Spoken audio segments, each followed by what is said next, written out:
Hello guys, পাগা আজকে প্রকৃতির গড়া অমরনাথের বরফ লিঙ্গমের রহস্য সম্বন্ধে আপনাদের দুচর কথা বলছে। কাশ্মীরের অমরনাথের গুহা হিন্দু ধর্মের অন্যতম পবিত্র তীর্থস্থান।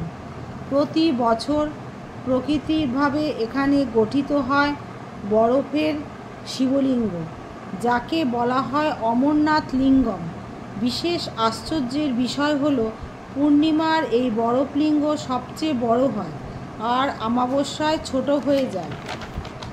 পুরাণ মতে এখানেই মহাদেব পার্বতীকে অমৃতত্ব ও সৃষ্টির রহস্য শোনান।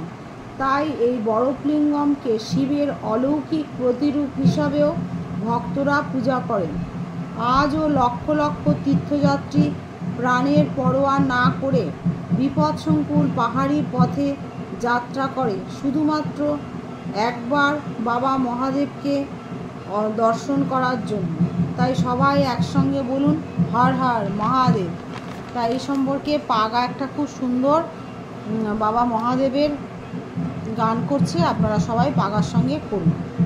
সবাই ভালো থাকবেন, সুস্থ থাকবেন। मुखड़ा हर हर महादेव शिव शंभु देवा।